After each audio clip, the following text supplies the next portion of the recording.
96900 693 13 13 32. Ideas on road safety. We have many, and I really appreciate the way they come forward and the way they're dealt with. Glenn Weir is the new Assistant Commissioner for Road Policing, the new top traffic cop, replacing Libby Murphy. He was already Assistant Commissioner for Eastern Region. And look back, we've talked to him over the years a number of things: drug crime, road fatalities.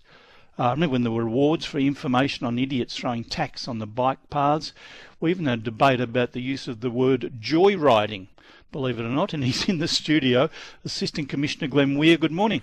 Good morning, Neil. Great to be with you. Well, thank you for your time. Before we get into the road safety issues, and I'd welcome ideas from people, have you got a briefing on what's happening with these protests around the state? We've got a list of dozens of places now being targeted by protesters.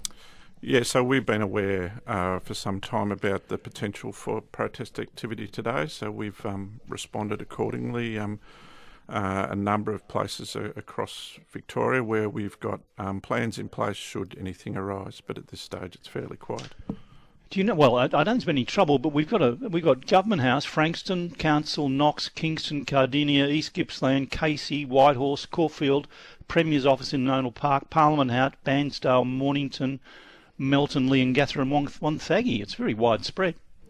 Yeah, and that's in line with our intelligence, and we've sort of responded accordingly to make sure that any protest activity is met the right way. And, well, is it legal? What's going on? So everything will be assessed. I mean, there's still only 5 reasons to leave your home. You can't be more than 5 k's from home. There's a number of restrictions the Chief Health Officer has put in place for a long time now, and we've been enforcing, and anyone who deliberately, recklessly and blatantly breaches those will be held to account. Must be tying up a lot of police. Yeah, the thin blue line's pretty thin, Neil, but I've just been amazed by the resilience and can-do attitude of our people across the whole state, people doing things that, you know, we never thought probably when we joined that we'd be doing, but the sort of professionalism and attitude of our people in a range of settings has been fantastic, and it's really, as a senior leader, I'm really proud to lead our organisation. Well, as the new top traffic policeman, I can tell you I go back to Frank Green, the late Frank Green, when he became AC Traffic, which is about 1 million years ago. And he rang me the day of the appointment and said, we've got to do something about this, are you on board? And I said, as we all say, we will do anything we can to make a difference here. But is there a game changer, or is it more of the same? What are we going to do? Well, Neil, we can't keep doing the same thing expecting the same result. I mean, that said, you know, as of today, we've lost 149 lives on Victorian roads this year, which is slightly above last year, and last year was the lowest recorded tally ever, but of course we're looking through a not normal lens operating in the COVID world. We know things will change, and I suppose coming into the role, that's what I see as the opportunity to change attitudes and to start some really serious conversations internally with our partners and with the community, most importantly, to see as we come out of lockdown, to reset attitudes, to reset what we do as the enforcement arm. But to be honest, most of the road carnage is caused by choices that people make on the roads every day. And I really hope to engage with community to have conversations about trying to influence their choices. We'd much rather not try to enforce our way out of any sort of situation. But we need to be really strong with those people who won't listen. And we will be really strong. Well, that means penalties, doesn't it? It does, but penalties are, the enforcement means something's gone wrong. It means someone's made a choice to do something. Now, whether that's them, whether that's lack of understanding the message, but I think you'd have to be living under a rock to not know the dangers of speeding, to dangers of driving while you're impaired by drugs or alcohol, the dangers of being distracted while you're driving. But we see it every day. You know, but there are idiots you just never reach, aren't there? And I wonder, are we down to that level now? Or are we still talking about sensible people making bad decisions? Look, and we've seen during the whole COVID experience that the vast majority of Victorians have been fantastic. They've been really cooperative with us in what we're trying to do, and road safety is the same. It is, you know, the few that cause the greatest harm, and it is about reaching out to those at-risk groups, to those engaging in risky behaviour, and those people who just this sense of entitlement, and we see it everywhere. But people who think they're entitled to engage in high-risk driving, to gather in a group and do burnouts, to drink and drive. But how do you change it? How do you change that? Well, you don't stop. You don't give up. So you keep trying. You keep trying to build a better mousetrap. You keep trying to appeal to people through different mediums. You use new technology to enforce, but also to reach out to people. And that's certainly, nothing's off the table here. Nothing is off the table. I remember the Minister said to me recently that he thought the TAC had lost its mojo. And I don't think he was having a go at Joe Calafiore or any of the others there, but it's saying that it wasn't reaching through, wasn't cutting through as it needed to. Do we have to review that, how we actually take it on as an advertising project or as a campaign through the TAC? Oh, that's certainly one part, and I'll be certainly meeting with the key partners, with Joe and with Samantha Cofield from TAC, to see what we can do better. We need to constantly revisit the messaging, and TAC have been one of our greatest supporters, have been fantastic at funding a number of key projects, at developing and delivering messages that all Victorians who want to can resonate with, but it's about appealing to that market who won't listen and finding ways to break through there. An idea from John. Yes, John, go ahead, please. Okay, without any police involvement, find a new law that just... A new law that just disappeared. Try again, John. Try again. We lost you. A new law that does what? That charges everybody in the car with the same offence as the driver. Okay, everybody in the... Has that ever worked anywhere that you're aware of, Glenn Weir?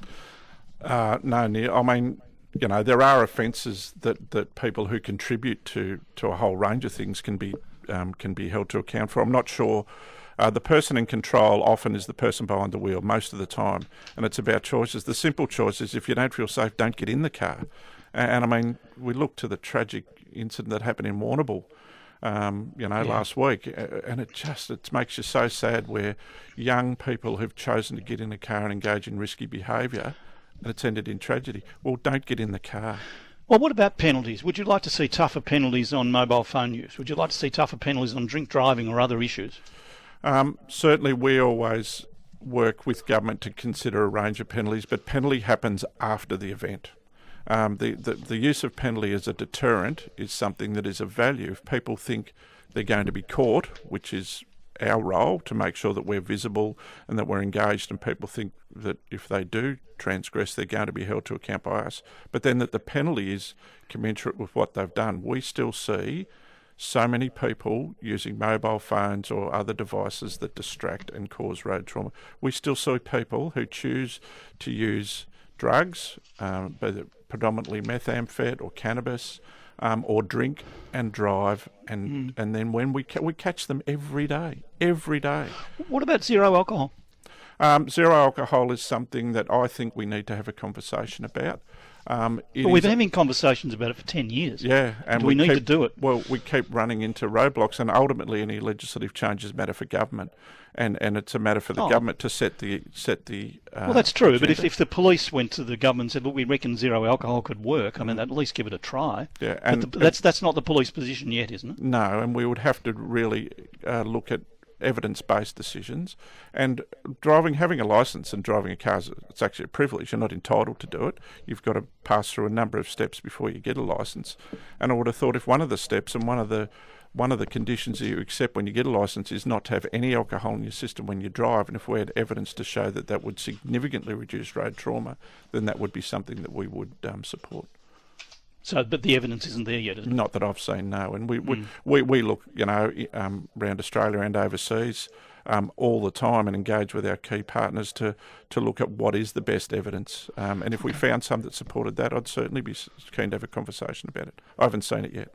We'll take a quick break, come back with more from the new Assistant Commissioner of Traffic Policing, Glenn Weir. Any of your ideas, 96900 693 13 13 32. More in a moment. Assistant Commissioner of Road Policing, Glenn Weir. Commissioner, a high-profile case today, and I raise it not because he's a footballer, but because of the result. Jordan De Goey, 7 charges: driving while suspended, speeding, failing to use a P-plate, driving a prohibited vehicle, meaning overpowered, motorcycling and without a P-plate, and texting while at the lights. $2,000 fine. How do you keep your licence with that sort of list? Yeah, well, Neil, without knowing the particulars of that matter, other than those that you've just outlined, penalties are set, but there are some discretion with magistrates. And but this is part of the problem. If you take who it is out of it, you look at a list of offences like that and say, mate, you shouldn't be driving. You really... Driving while suspended, speeding, failing to use a P-plate, driving a prohibited vehicle, no P-plate on the motorcycle, and texting with the lights. Yeah, I suppose it gets back to what I said before the break around there's got to be some understanding that if you do certain things that you'll be held to account. Now, on the face of it, that range of penalties would seem to be well under, but at the end of the day, the judiciary has that independence and makes those decisions based on all the facts.